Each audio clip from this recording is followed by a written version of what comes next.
Bismillahirrahmanirrahim. Dengan menyebut nama Allah yang Maha Pengasih lagi Maha Penyayang, aku mulai menuliskan kata-kata bijak ini. Qala radhiyallahu anhu wa nafa'na bih.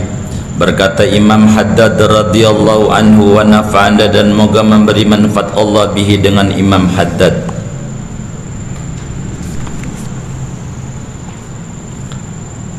Pertama nih, al-khalqu ma'al haqqi. Masih ada yang belum pegang kitab? Habis. Al-khalqu ma'al haqqi la yakhlu ahadun minhum an yakuna fi ihdad dairatain, imma fi dairatir rahmah au fi dairatil hikmah. Faman kana al-yawma fi dairatir rahmah kana ghadan fi dairatil fadli, wa man kana al-yawma fi dairatil hikmah kana ghadan fi dairatil adli. Al-khalqu, adapun makhluk, ma'al haqqi, dalam dunia sufi jarang ngomong Allah, ngomongnya al-haq, sebab wa ma siwahu batil, selain Allah itu batil. Jadi menyebutkan Allah itu dalam dunia sufi menyebutkannya al-haq, kun ma'al haqqi, begitu, bukan ma'allah bahasanya, itu begitu, karena semuanya adalah bayang-bayang doang. Wujuduna ainul adam, hakikatul wujud wujudullah, adanya kita sebenarnya tidak ada. Begitulah orang sufi. Al-khalqu ma'al haqqi, adapun makhluk bersama Tuhan, bersama Allah, la yakhlu ahadun minhum, yaitu tidak lepas, tidak sunyi oleh seseorang daripada mereka makhluk, walaupun khalqu mufrad lafadznya, maknanya jamak. An yakuna, yaitu bahwa ada oleh si ahad seorang makhluk, fi ikhdad dairaitaini, yaitu pada salah satu dari dua lingkaran. Imma fi dairatir rahman, ada kalanya ada pada lingkaran rahmat Allah, au fi dairatil hikmah, atau ada kalanya ada pada lingkaran hikmahnya Allah. Faman kana al-yawma fi dairatir rahmah kana ghadan fi dairatil fadli, maka barang siapa ada oleh dia pada hari ini di dunia fi dairatir rahmah, yaitu pada lingkaran rahmatnya Allah, kana ghadan, niscaya ada ia ghadan, yaitu besok, pada besok hari kiamat, fi dairatil fadli, yaitu pada lingkaran anugerah Allah. Wa man kana liyama fi dairatil hikmah, barang siapa ada ia pada hari ini di dunia, yaitu pada lingkaran hikmah, kana ghadan fi dairatil adli, niscaya ada ia pada esok hari kiamat, fi dairatil adli, yaitu pada lingkaran keadilan. Saudara sekalian, satu di antara sifat Allah itu iradat. Allah subhanahu wa ta'ala adalah zat yang maha menentukan. Kalau mau disingkat, iradat Allah itu dua. Ada namanya iradatut taufiq, ada namanya iradatul khidlan. Jadi ketetapan Allah itu pada kita ada ketetapan taufik, ada ketetapan kesialan. Makanya disebut di dalam rukun iman, wa bil qadari, enggak berhenti, ada khairihi wa syarrihi, begitu, ada khairihi wa syarri. Khairihi itu namanya dairatul rahmah, syarrihi itu namanya dairatul adli, hikmah, dairatul hikmah. Maka semua makhluk ini, khususnya manusia dan jin, lah manusia ajalah kita, karena makhluk ini makhluk yang berakal ini. Enggak semua makhluk, walaupun binatang juga makhluk, tapi siyak yang ada adalah alnya lil ahdi dhihni, makhluk itu manusia dan jin. Jadi kita orang ajalah, saya singkat ya, jin biarin, kita nggak usah mikirin jin, jin aja kagak mikirin kita ya kan, kita mikirin kita aja. Jadi kita orang nih saudara, bersama Allah nih, kita nih tidak akan lepas, kata Imamul Haddad, dari dua kemungkinan. Pada wilayah mana kita ada? Ada di antara hamba yang masuk pada ahlul ijtibah, ada di antara hamba yang masuk pada ahlul hidayah. Itu hamba. Kata Imamul Haddad, yang namanya kita orang nih enggak bakalan lepas siapapun dia dari dua kemungkinan. Bisa saja kita ada pada wilayah rahmat Allah, bisa saja kita ada wilayah hikmah Allah. Hikmah, hikmah, semuanya takdir Allah. Jangan tanya itu, jangan tanya. Dulu Nabi Musa alaihi salam pernah bertanya kepada Allah, kalau bahasa kita sedikit memprotes Tuhan. Kata Nabi Musa alaihi salam, ya Rabb, ini tertulis di dalam kitab Tuhfatul Mardiyah, kisah ini.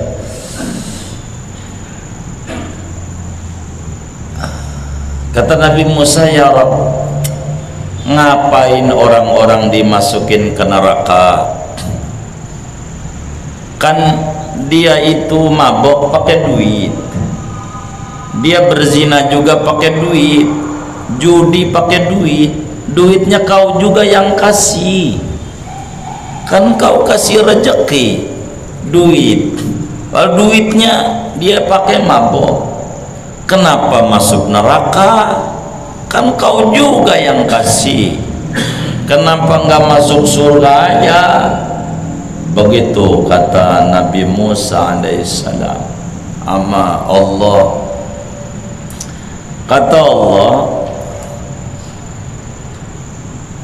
Musa tar jawabannya, ya kalau kau pengen paham, kau nanam padi saja.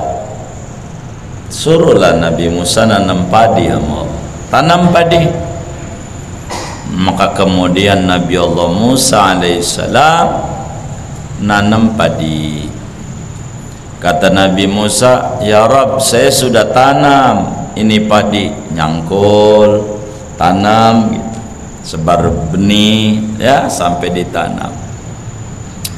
Katalah Nabi Musa, sudah ya Rabb. Kata Allah, jangan sudah, udah panen belum, ya sampai panen lah, begitu. Maka sampailah kemudian singkatnya panen.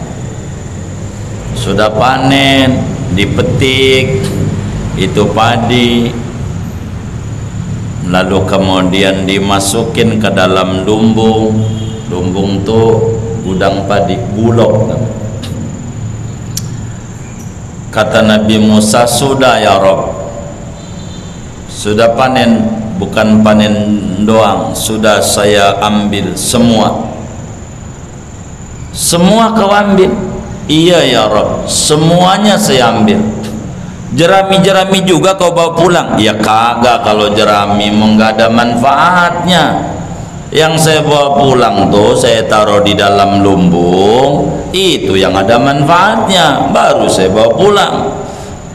Terus jerami ya saya tinggal doang. Lah kagak, saya bakar. Emang apa? Kagak ada gunanya. Diam Nabi Musa.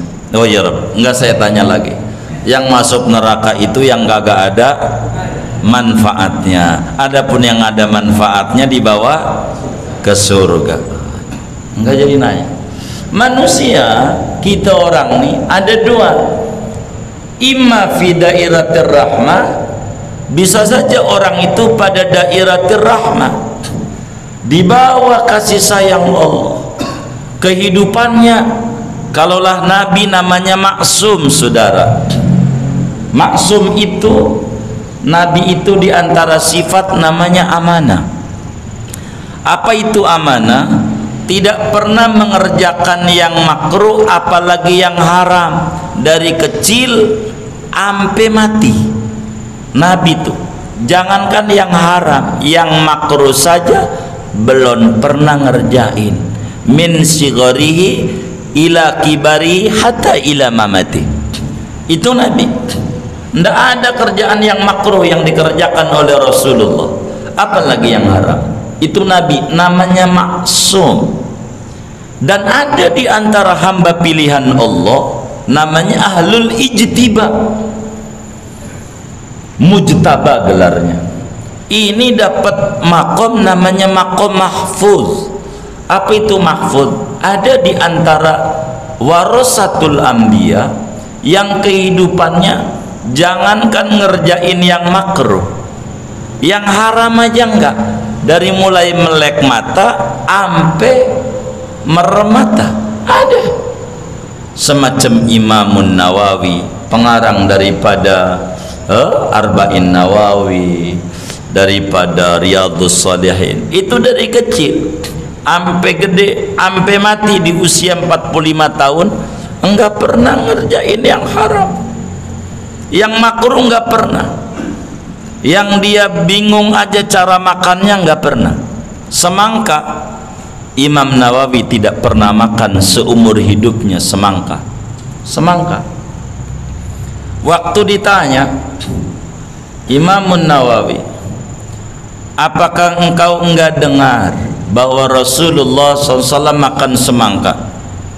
Enggak ada kau dengar hadis itu? Saya dengar. Kata Imam Nawawi, saya tahu bahwa Nabi itu pernah makan semangka, tapi saya tidak dapat ilmunya makan semangkanya dari mana dulu, enggak dapat, maka saya enggak mau makan. Ampe kayak begitu. Kalau kita kan udah menyoba-nyobain, apa ini ya, rawon setan ini kayaknya menarik juga, rame ini. Imam Nawawi itu kagak kayak begitulah. Imam Nawawi namanya mahfuz, saudara, terjaga begitu, terjaga. Orang yang kelas pada mahfud, bila lupa itu diqadha. Tidak sedikit kelas-kelas yang pada dairatul rahmah, ampe sholat nih, masuk ke masjid udah salam, itu sholat isya diiadah ampe 27 kali, karena sholat sendiri dan berjamaah 27 kali. Di samping taubat dulu, sholat taubat ketinggalan berjamaah diulang sampai 27 kali. Udah pernah belum begitu tuh? Ya Allah, nyesel aja kagak ketinggalan berjamaah. Nyesel tuh kita kagak, biasa aja. Emang bukan kelasnya dairatul rahmah, bukan begitu. Dairatul rahmah tuh begitu. Itu dikodok tuh. Isya tuh sampai salam lagi, bangun lagi salam sampai 27 kali karena ketinggalan itu. Sampai ada orang minum pakai tangan kiri, sedekah tuh 8 ton beras, namanya Muhammad bin Aslam. Ini namanya kelas wilayatul mahfud, dairatul rahmah, selalu kehidupannya dalam bimbingan Allah, yang dinyatakan di dalam hadis riwayat Imamul Bukhari daripada Abu Hurairah radhiyallahu taala an. Abu Hurairah daripada Habibunal Mustafa sallallahu alaihi wasallam, Rasulullah daripada Allah. Allah menyatakan ma taqarraba ilayyal mutaqarribun bi afdala mimma aftaradtuhu alaih. Tidaklah mengerjakan orang-orang yang ibadah dengan yang paling tinggi selain mengerjakan yang saya wajib-wajibkan. Wala yazalul abdu yataqarrabu ilayya bin nawafil hatta uhibbah. Wa idza ahbabtuhu kuntu sam'ahu, kuntu basarahu, kuntu yadahu, dan seterusnya. Itulah yang orang pada dairatul rahmah. Hidupnya itu terbimbing dengan bimbingan ilahi. Kalau kita ini banyak mencengnya, begitu. Kenapa kita ini enggak dikasih-kasih kaya oleh Allah? Karena otak kita ini waktu susah doang ingat Allah itu. Waktu susah. Waktu dikasih duit mau enggak? Nih Anda ini, besok pagi ada tetangga ngasih THR, kan udah doa tuh. Sampai doa yang sholat duha diganti, Allah mengkana THR ba'idan faqribu wa in kana THR musrif, sampai begitu doanya. Ada aja orang sampai begitu. Ada pagi-pagi ngasih duit sama kita, besok pagi 300 juta. Kira-kira mau apa? Beli mobil, beli rumah. Pengen ke Rasulullah? Nggak ada itu muncul, nggak ada. Kalau udah ada mau duitnya, kalau belum ada mau ya Allah ke Mekah ya Allah, kalau belum ada itu biasa itu. Maka kita nggak dikasih-kasih, ngibulin mulu sama Allah. Itu gitu. Jadi ada manusia itu di mata Allah itu dua kelas. Ada dairatul rahmah dan ada dairatul hikmah. Nah, dairatul hikmahnya ada dua. Dairatul hikmah ini asa wa anab. Jadi kalau yang di dunia pada dairatul rahmah, nanti di akhiratnya ada pada dairatul fadli. Masuk surga dapat ridha Allah, dapat anugerah dari Allah, dapat anugerah dari Allah. Kenapa dia dapat anugerah dari Allah? Karena dia di dunia dapetin rahmat dari Allah.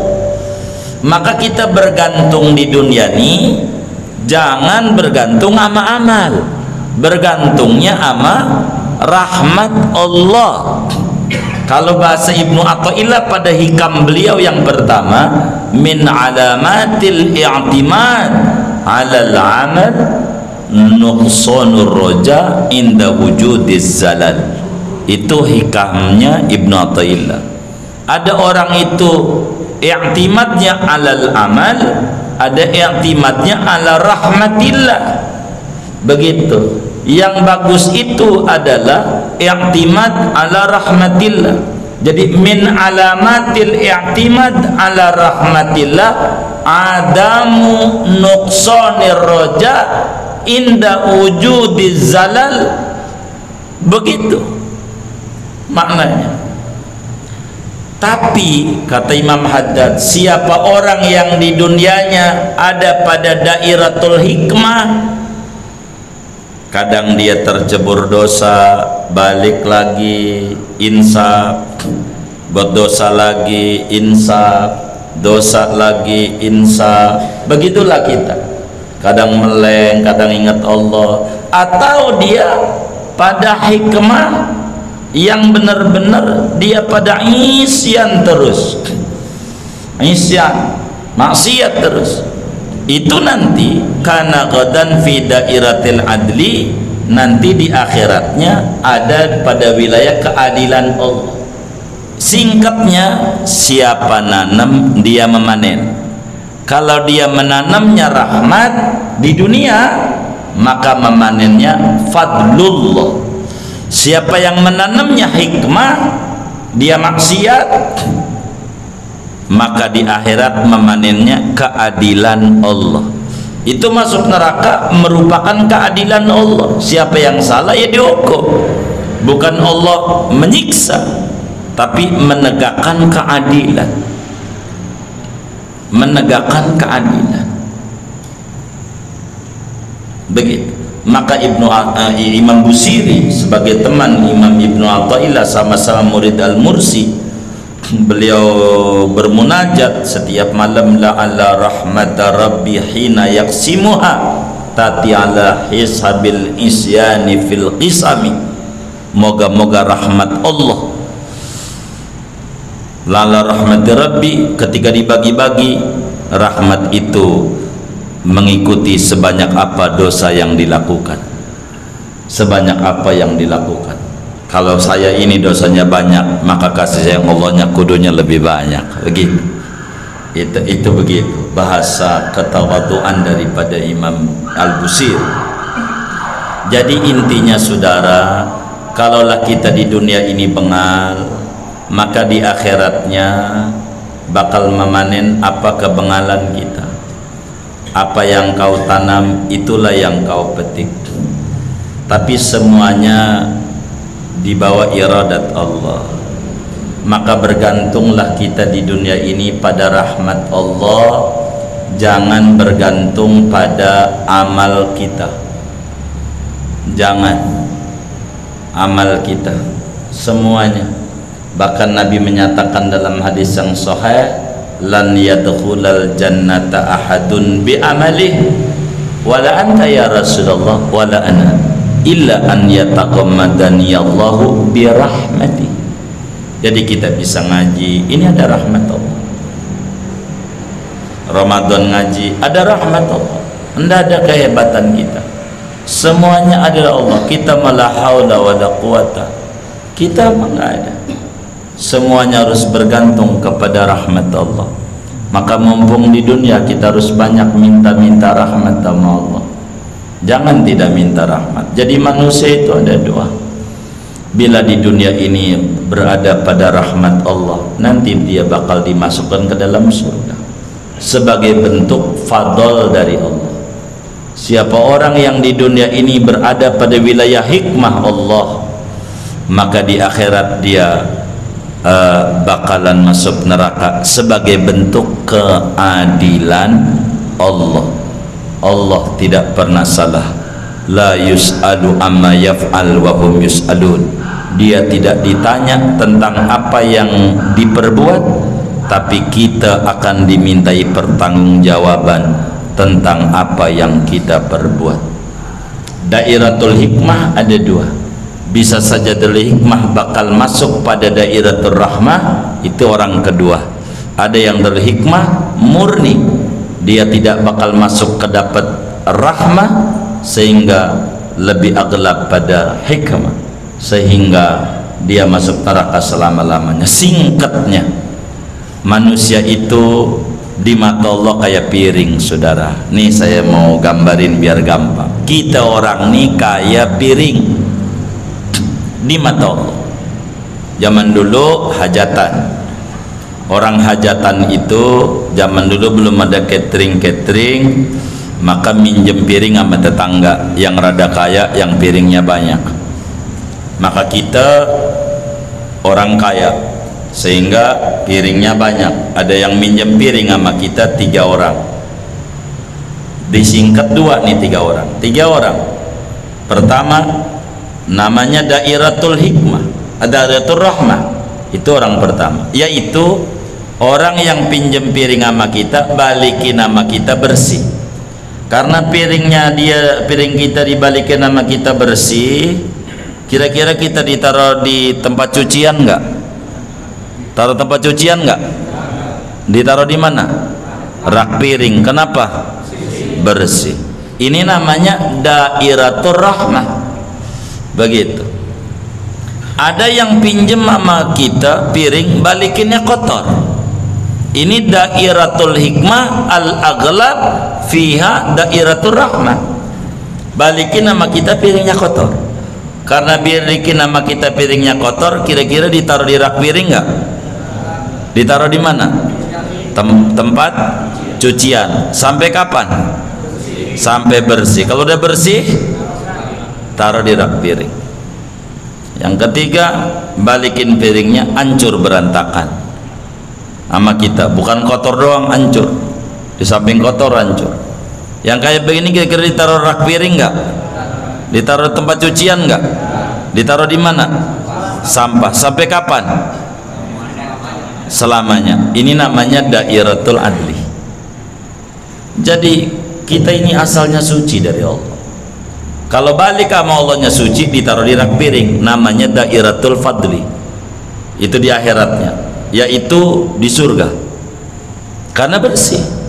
Kalau kita balik sama Allah kotor, ini dairatul hikmah yang keseret pada dairatul rahmah.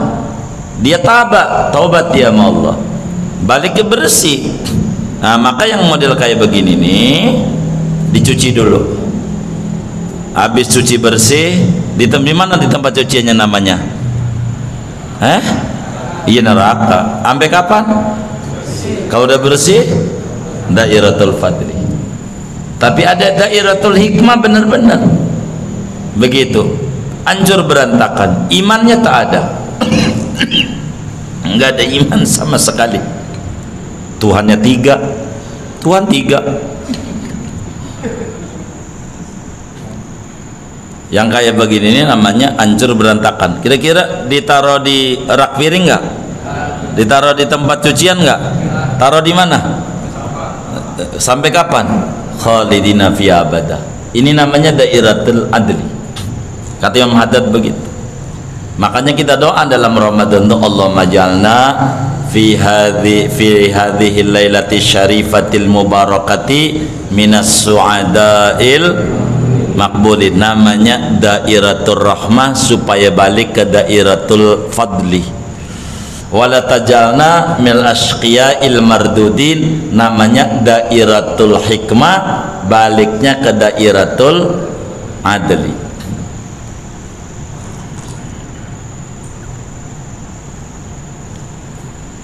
Singkatnya, ada ahlul ihtiba, ada orang pilihan, ada ahlul hidayah. Hidayah ada dua, hidayah dalalah, hidayah ma'unah. Hidayah ma'unah itulah yang bakal ujungnya ke surga. Hidayah dalalah itu ujungnya ke neraka. Karena hidayah itu ada dua. Inilah sedikit yang kita bisa terangkan dari apa kalam hikmah pertama, tapi enggak usah diterangin kali bertamat ya.